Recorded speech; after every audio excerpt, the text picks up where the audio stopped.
Une faillite record en France. Ce chiffre donc qui vient d'être publié, c'est celui-ci. 31 000 patrons qui ont perdu leur emploi au premier semestre 2025. À titre de comparaison, l'année dernière, on était à peu près un peu moins de 30 000. C'est une hausse de plus de 3% donc sur la même période en un an. Si on regarde maintenant à l'échelle annuelle sur des années entières, j'ai regardé les 3 derniers rapports donc de ces associations. En 2023, vous le voyez, on était autour de 51 000 défaillances d'entreprises, un chiffre qui était déjà en augmentation de 33% par rapport à l'année précédente. 2024, on dépasse les 60 000 chefs d'entreprise qui perdent leur emploi. Et puis les experts sont pessimistes par rapport à l'année 2025 qui arrive. Ils estiment que les défaillances seront chiffrées autour de 67 000. C'est encore une progression de 10% par rapport à l'année précédente. À savoir que parmi les types de défaillances d'entreprise, 2/3 concernés en 2024 des liquidations judiciaires. Effectivement, la France est en train de s'effondrer de l'intérieur. Selon plusieurs sources, près de 67 000 entreprises ont fait faillite en 2024. Un record jamais atteint depuis 2009. Et ce n'est que le début.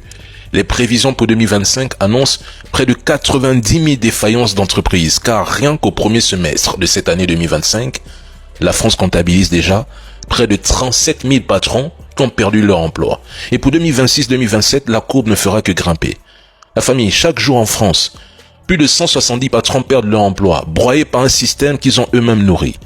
Rien qu'entre janvier et mars 2025, près de 8 000 emplois de dirigeants ont disparu.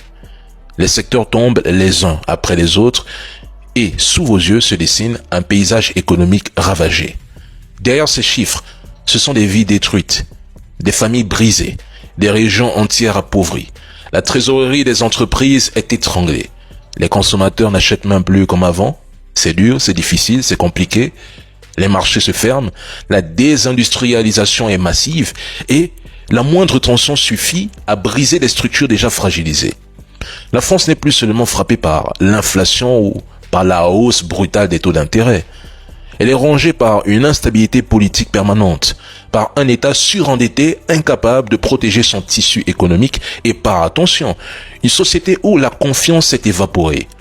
Le pays glisse lentement mais sûrement vers une spirale de faillite, de chômage et de désespoir. Et la vérité que nos frères africains cachent, ce n'est pas une simple crise passagère.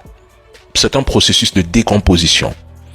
Les fondations craquent, le système se délite et bientôt la France devra faire face non seulement à des entreprises mortes, mais à une économie entière qui agonise.